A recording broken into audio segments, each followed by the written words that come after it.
नमस्कार,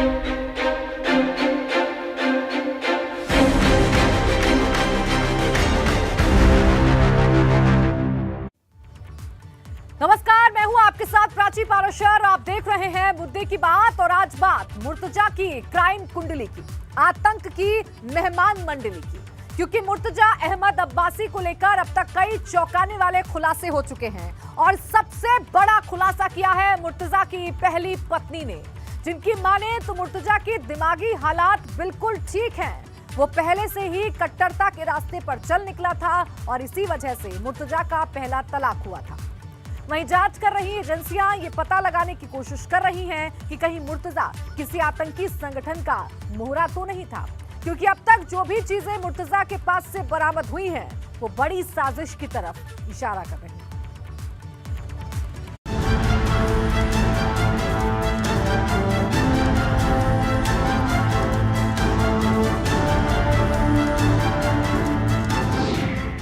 मुर्तजा की क्राइम कुंडली, आतंक की मेहमान मंडल।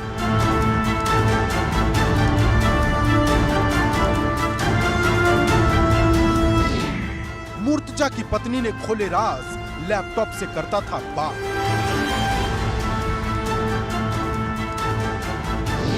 पच्चीस दिन ही क्यों चली शादी, मुर्तजा ने कैसी लिखी बर्बादी की कहानी। मुर्तजा अहमद अब्बासी, गोरखपुर हमले का वो मास्टरमाइंड जिसको लेकर एक के बाद एक खुलासे हो रहे हैं। क्योंकि जहां मुर्तजा के पिता मुनीर अब्बासी अपने बेटे को मानसिक बीमार बताकर पुलिस से सख्ती न बरतने की अपील कर रहे हैं, वहीं मुर्तजा की पहली पत्नी ने मुर्तजा के हर राज खोल दिए हैं। खुलासा नंबर 1, मुर्तजा मानसिक रूप से बीमार नहीं है। खुलासा नंबर 2, मुर्तजा के दिमाग में धार्मिक कट्टरता भरी हुई है। खुलासा नंबर 3, मुर्तजा दिन भर लैपटॉप पर काम करता रहता था। वो क्या बात करता था इसकी जानकारी उसकी पत्नी तक को नहीं थी।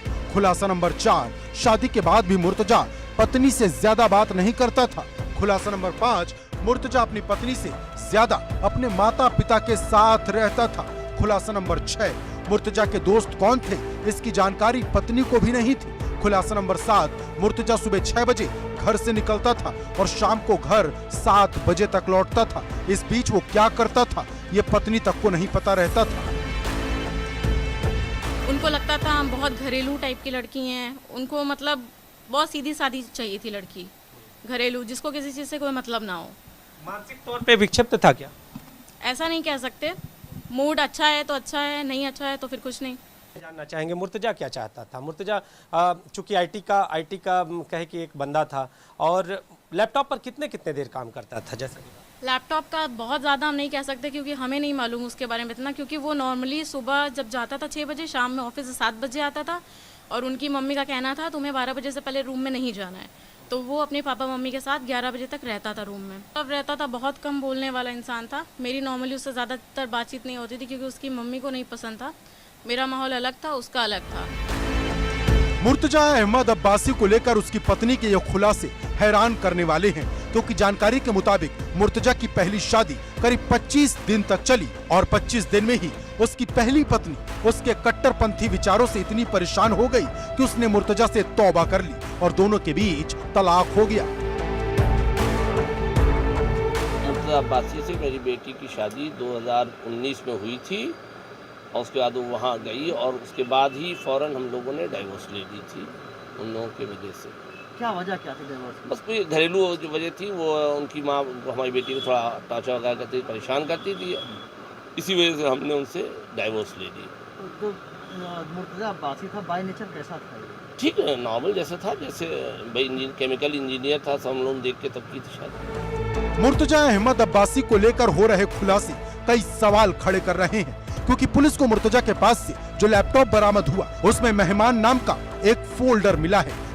अब मुर्तजा किसकी मेहमान नवाजी करना चाहता था, इस कोड को डिकोड करने में एटीएस और एसटीएफ की टीम लग गई है।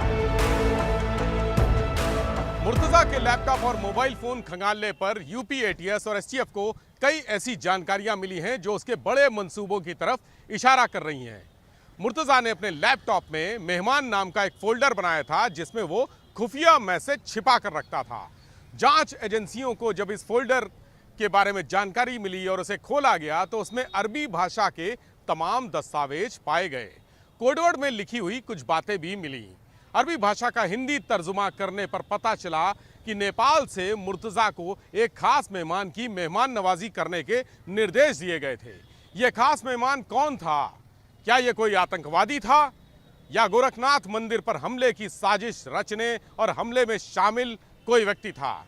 एटीएस और एसटीएफ की टीमें यह पता लगाने में जुट गई हैं।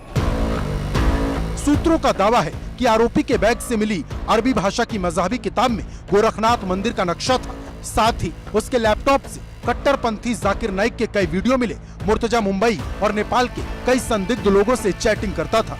उसके नेपाल मुंबई कनेक्शन को खंगालने के लिए एटीएस लगातार जांच कर रही। सोमवार को एटीएस और एसटीएफ की संयुक्त टीम महाराजगंज और सिद्धार्थनगर जिले भी गई। बासी से 2 युवकों को हिरासत में लेकर पूछताछ की गई। जानकारी के मुताबिक हिरासत में लिए गए दोनों युवकों ने ही रविवार की शाम मुर्तजा को बाइक से गोरखनाथ मंदिर पहुंचाया था। हालांकि एफआईआर की कॉपी में मुर्तजा अहमद अब्बासी को इकलौता आरोपी बनाया गया है।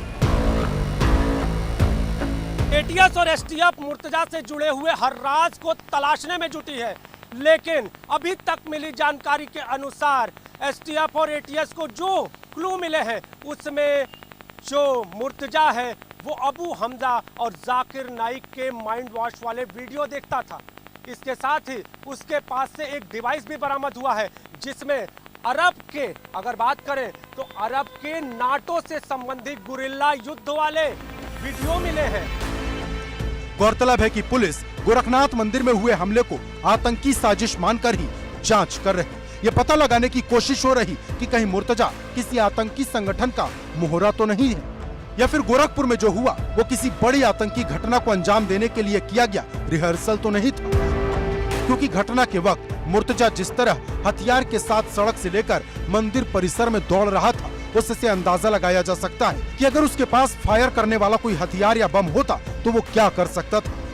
घटना के वक्त उसके मुंह से निकला हुआ शब्द साफ साफ इशारा करता है कि वो मरने और मारने पर पूरी तरह से उतारू था।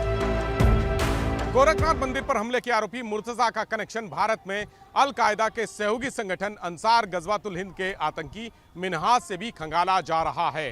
दरअसल पिछले साल जब एटीएस ने गजवातुल हिंद के विनाशकारी मंसूबों को बेनकाब करते हुए आतंकी मिन्हाज समेत कई लोगों को गिरफ्तार किया था, तब ये खुलासा हुआ था कि मिन्हाज काबिल और बेरोजगार युवाओं का माइंड वॉश करके उन्हें अपने संगठन से जोड़ता है।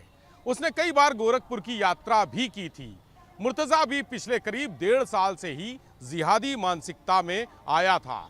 ऐसे में एटीएस और अन्य सुरक्षा एजेंसियां ये पता लगाने की कोशिश कर रही हैं कि मुर्तजा को कहीं मिन्हाज ही अपने मिशन के लिए तैयार तो नहीं कर रहा था।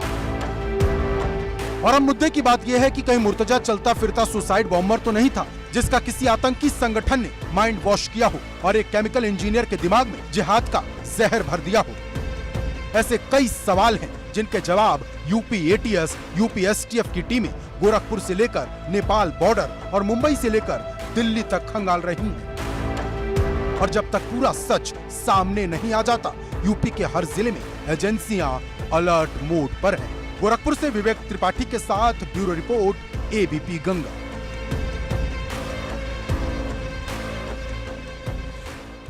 और अब बात AK-47 से दहशत के खेल।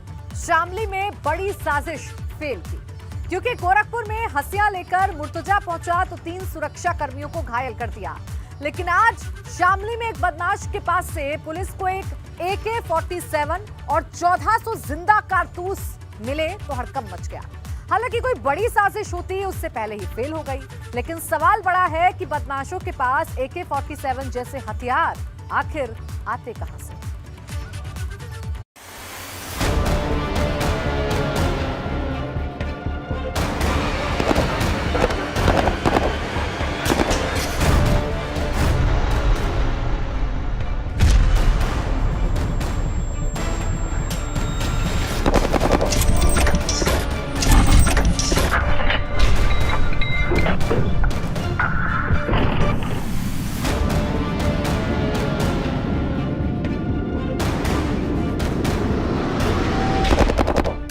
AK-47 से दहशत का खेल, शामली में बड़ी साजिश फेल।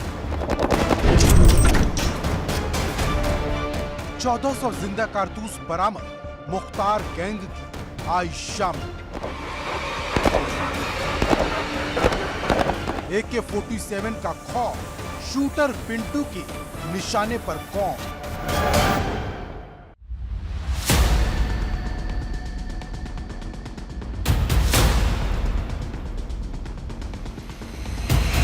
शामली पुलिस की टेबल पर रखी AK-47 मौत का दूसरा नाम है, जो 1 मिनट में 600 और 1 सेकंड में 10 राउंड फायर करती है। मतलब तबाही मचाने के लिए एक ही AK-47 काफी है, क्योंकि AK-47 इकलौती ऐसी राइफल है जिसे एक अनट्रेंड बच्चा भी चला सकता है। मतलब AK-47 कितनी खतरनाक है और ये कितनी तबाही मचा सकती है, ये बताने की जरूरत नहीं, क्योंकि गोरखनाथ मंदिर में हुए खौफनाक हमले के बाद पूरे प्रदेश में दहशत का माहौल है। हर पल हो रहे खुलासे बड़ी साजिश की तरफ इशारा कर रहे हैं। ऐसे में शामली में एक शार्प शूटर के पास से AK-47 राइफल और 1400 जिंदा कारतूस मिलने से हड़कंप मच गया है। जहां एक हसिया से मुर्तजा अब्बासी ने 3 जवानों को घायल कर दिया, ऐसे में अगर किसी के हाथ AK-47 लग जाए तो क्या नहीं हो सकता। उत्तर प्रदेश के कई बड़े गैंग AK-47 रखते हैं, लेकिन इस कनेक्शन को आज तक ना तो पुलिस ढूंढ पाई और ना ही सुरक्षा एजेंसियां।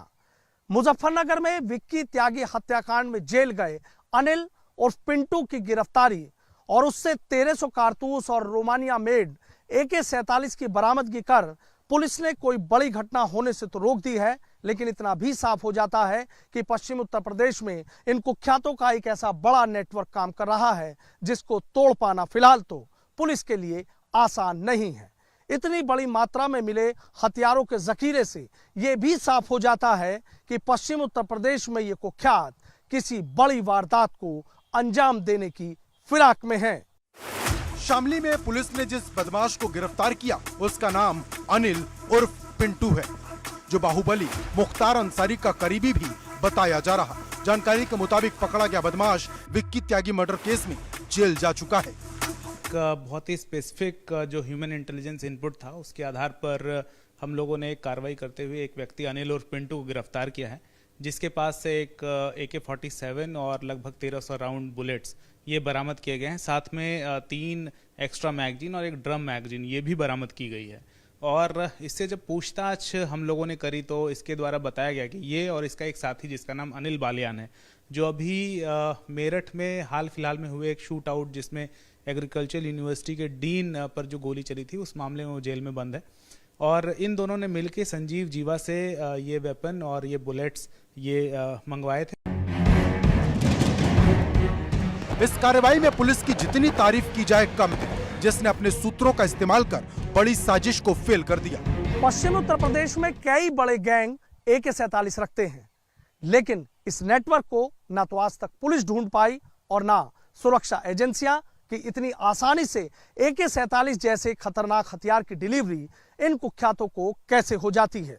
मुजफ्फरनगर में हुए विक्की त्यागी हत्याकांड में जेल गए अनिल और पिंटू की गिरफ्तारी कर और उससे 1300 कारतूस और रोमानिया मेड AK-47 की बरामदगी से पुलिस ने एक बड़ी घटना होने से तो रोक दी है, लेकिन यह भी साफ हो जाता है कि पश्चिम उत्तर प्रदेश में उन कुख्यातों का एक ऐसा नेटवर्क काम कर रहा है जिसको तोड़ पाना फिलहाल तो पुलिस के लिए आसान नहीं है।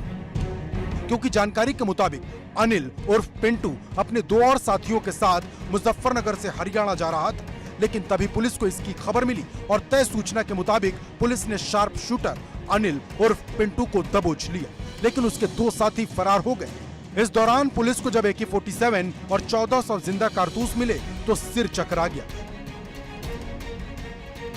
क्योंकि जब पुलिस की बंदूक पहले ही राउंड में हाफने लगती है, तब एक बदमाश के पास से AK-47 मिले तो सवाल खड़े हो जाते हैं। क्या अपराधियों के पास AK-47 होना इतना आसान हो गया है? और उससे भी बड़ा सवाल ये कि अगर मुर्तजा अब्बासी जैसे सिरफरे के हाथ ये लग जाती तो क्या होता? Bureau report, ABP Ganga. और अब बात बाबा के बुलडोजर की, जो शपथ के बाद से लगातार गरज रहा है, लेकिन आज इसकी चोट कैराना से विधायक नाहिद हसन के परिवार पर हुई, जहां नाहिद हसन के चाचा सरवर हसन के अवैध कब्जे से 8 बीघा जमीन प्रशासन ने मुक्त कराई, लेकिन बाबा का बुलडोजर नहीं रुका। ये राजधानी लखनऊ से लेकर नोएडा तक चला तो हड़कंप मच गया।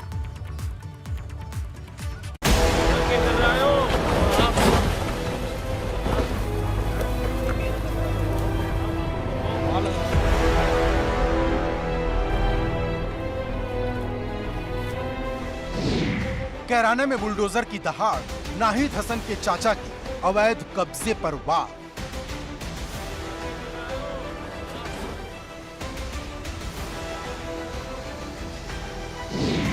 लखनऊ से नोएडा तक गरजा बाबा का बुलडोजर। अवैध कब्जे पर चलता ये बुलडोजर सीएम योगी की वो सौगंध है जो उन्होंने यूपी विधानसभा चुनाव के वक्त ली थी। सीएम योगी ने कहा था कि जब सत्ता में लौटेंगे तो उनका बुलडोजर दोगुनी रफ्तार के साथ गरजेगा। हमारे एक हाथ में विकास की छड़ी है, दूसरे हाथ में माफिया और अपराधियों के लिए बुलडोजर का लीवर है, और दोनों जब एक साथ चलते हैं तो विकास होता है और समाज को नुकसान बनाने वाले तत्व तो अपने आप ही उसके नीचे पिसते हुए चले जाते हैं। और अब बाबा के बुलडोजर की चोट समाजवादी पार्टी के विधायक नाहिद हसन के सगे चाचा सरवर हसन पर हुई है, क्योंकि जिस 8 बीघा जमीन पर नाहिद हसन के चाचा ने कब्जा कर लिया था, उस पर प्रशासन ने कार्रवाई का ऐसा बुलडोजर चलाया कि सिर्फ कैराना ही नहीं, पूरे शामली में हड़कंप मच गया। शामली जनपद में अवैध अतिक्रमण के खिलाफ हम लोग अभियान चला रहे हैं। इसी क्रम में सूचना प्राप्त हुई थी तहसील पर कि भूरा रोड पे कुछ हमारी सरकारी ज़मीन जो चकमार्क दर्ज है और मंडी समिति की लैंड है, उस पर किसी व्यक्ति द्वारा कब्जा किया गया है।